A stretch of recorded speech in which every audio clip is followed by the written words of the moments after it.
Kwa majina naitwa Charles Gashanga.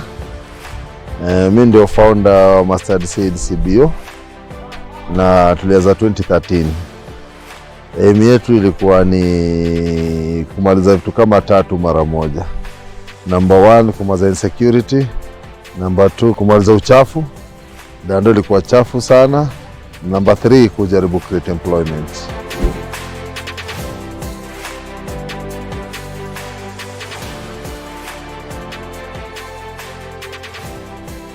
We decided to do this reflection with the community-based organization called Mustard Seeds because we have implemented a project together, which is a multi-purpose center for learning and social cohesion. So previously in our processes, we have engaged communities because we follow a community-led approach for development and both for research. And so for today, it was to get what the community thinks of what has been implemented. What their thoughts, for example, reflected on the facility itself. Is there anything they proposed before that is not visible now? And how can they be able to use this facility to maximize the benefits that the community can get from that? Siku ya leo imekuwa poa, meeting yenye tumehost imekuwa poa. Na vitu nimelearn kenye society inataka. Unaona? Nimelearn yani vitu ziko beyond me, si kitu yenye mimi nataka peke yangu, but kitu yenye pia watu wengine wanataka. So one of the things that I got from today was that we got the feeling that to a large extent the community is satisfied with what was done. The argument was to turn this, it was an abandoned space before, so to turn it into a more green space that allows multi-purpose activities.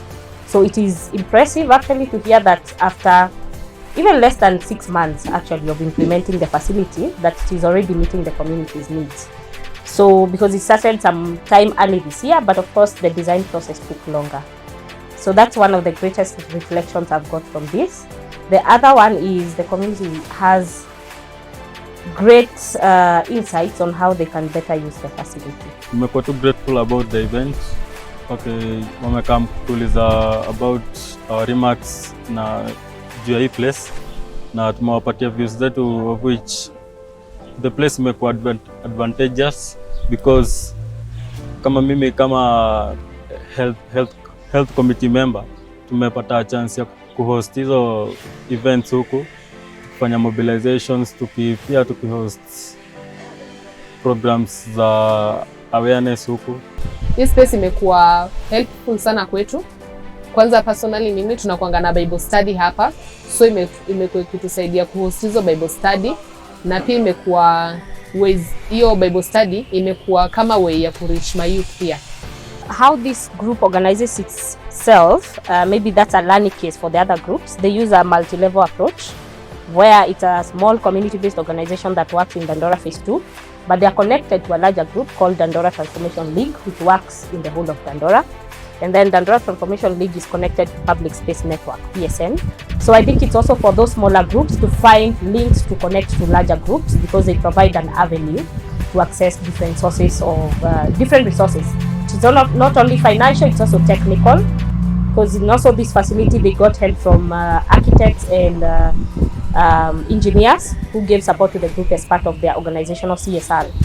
So I think reaching out to different agents gives you access to resources, not just finances.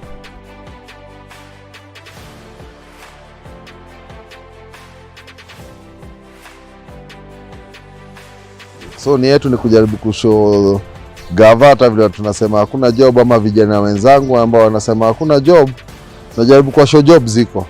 Ni vetu wao wenyewe wataka kuexplore. So sisi tunataka kuonyesha mfano kama Mustard Seeds, tumeonyesha na mfano ya garden, tumeonyesha na mfano ya hall, tumeonyesha na mfano ya street, tumeonyesha na mfano ya waylive hapa kwa wapa za stima, na sasa tunaingia kwa mfano mwingine sasa ya canteen ambayo ni job creation to the youth.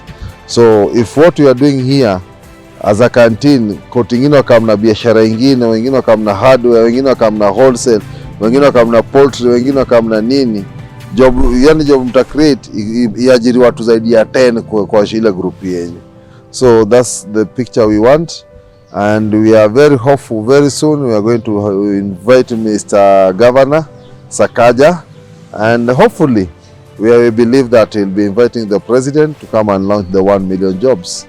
So for any other group that is out there trying to remodel spaces and trying to identify ways that they can be able to reach out to stakeholders and to donors, then I think that is something we can help, because I will be honest, the International Center for Frugal Innovation did not provide money to Mustard Seeds to do this. What we provided was a network for them to access people who can fund the project, because then they are funded by different organizations in the Netherlands and also by a university in the Netherlands. So I think for us what we provide is that bridge, and I think that is something we are open to providing to groups, and especially youth groups, because our motivation is to also help young people to self-organize and to transform their settlements.